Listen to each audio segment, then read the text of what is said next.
myself, Professor D.R. Kuttakne. I will be introducing the subject power electronics to you. So this is the first lecture of the series. Power electronics is a subject which has got two words. One is power and another electronics. It means we are going to control the power with the help of electronics. So power in here means high power. So here introduction, it deals with control of high power electrical equipment by low power electronic circuits. So this is high power, this is to be controlled with the help of low power electronic circuit. Now this low power, why we need power control? If you are applying AC source direct to the load, then you cannot have control on the current, and voltage into current will be equal to power. So there will be no control.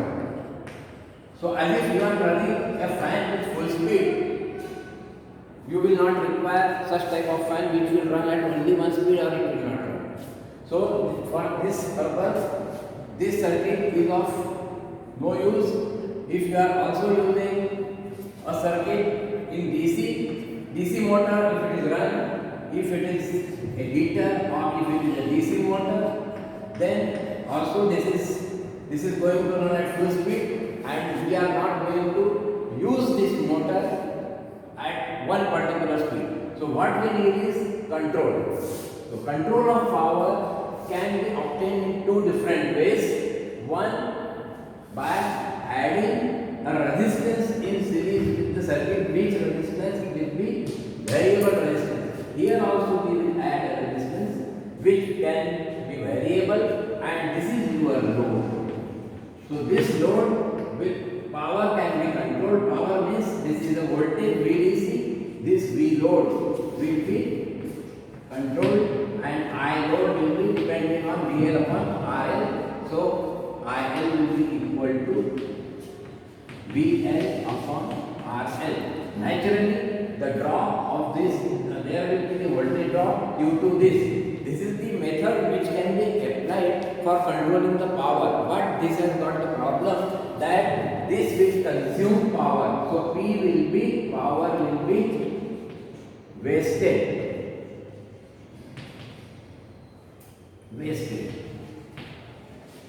So or you can say there will be loss of power.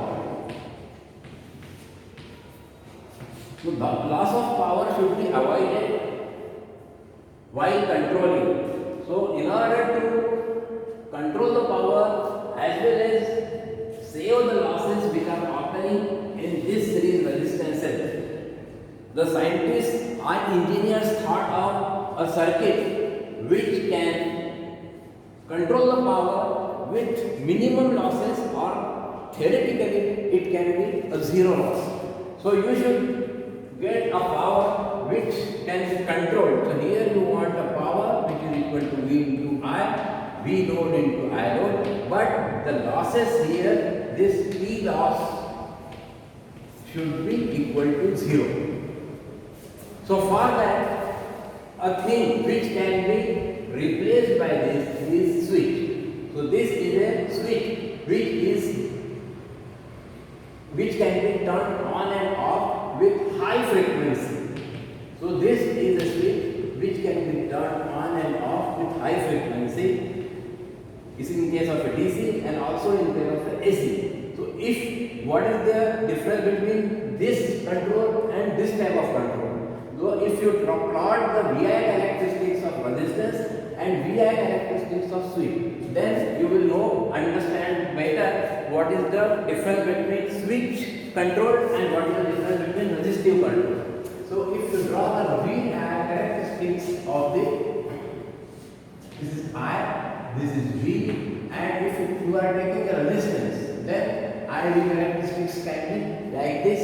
If you take another resistance, it can be like this, it can be like this. But power will be equal to, this is V, this is I. So this is the continuous consumption of the power that is taking place at any one operation. So in order to avoid these losses, this is V1, this is V2, this is V3, this is I1, I2, I3. So this is I1, I2, I3.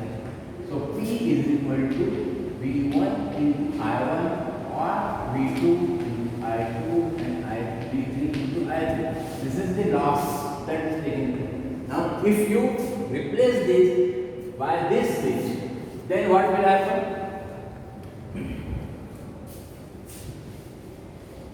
The switch has the characteristics, ideal switch has the characteristics.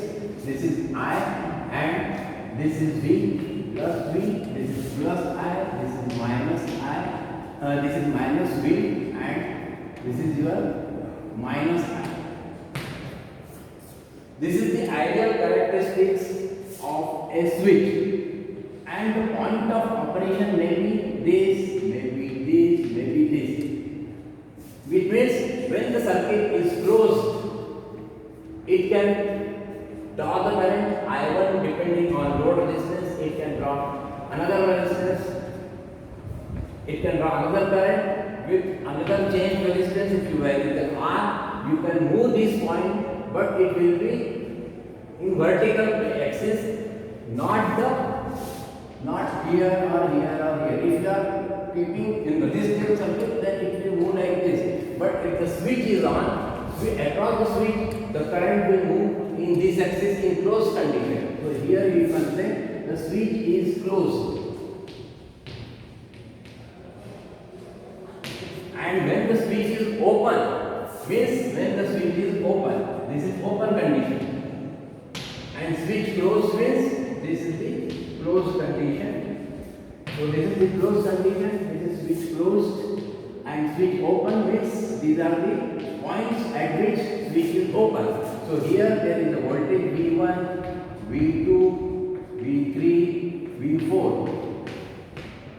And if you get the product of the V and I, here we are taking the product of V1, I1. So they are finite number. Here if you are taking P1, it will be V1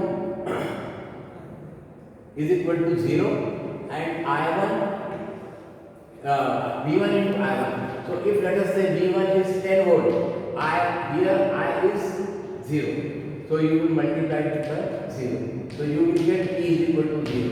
Here if you move, here there will be P is equal to again V into I. So this here you will get, let us say V1 dash, and here we are getting I1 dash. So P1 dash will be equal to V1 dash into I1 dash. Here I1 dash is there, but V1 dash is equal to 0, and here it is equal to I1. So here power loss will be again equal to 0. So this is the P loss across switch.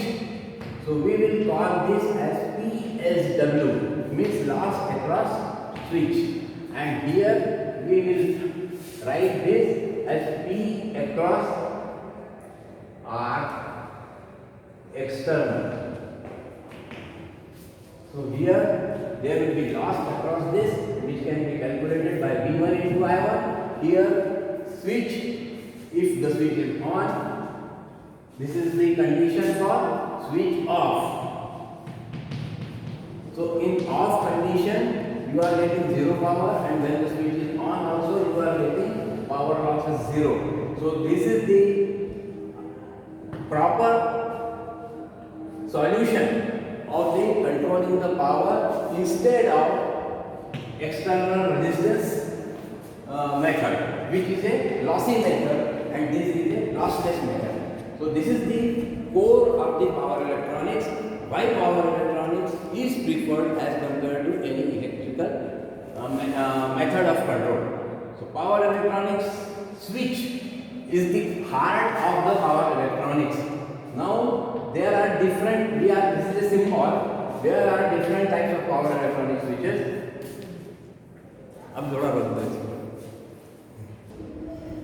Now the switch which has been shown over here, they can be either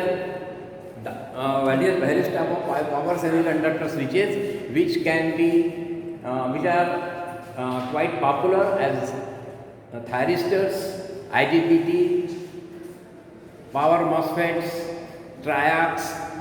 So these are the controllable switches. Similarly, GTO is also there which can be controlled, and there are another uncontrollable switch, that is a power diodes. So power diodes is also coming under the category of the semiconductor switch, which is turned on and off by voltage polarity, whereas other switches like thyristors, power MOSFET and IGBT, they can be turned on by your choice.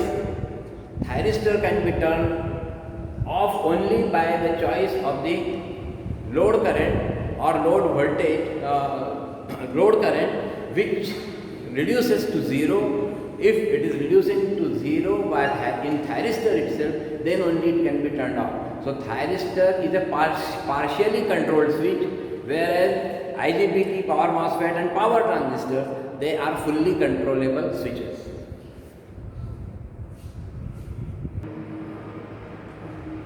This is the first lecture which has been conducted in Vainganga College of Engineering in Electrical Engineering Department, and the further lectures will be after this lecture, which can be on detailed performance of the semiconductor switches and their characteristics. Thank you.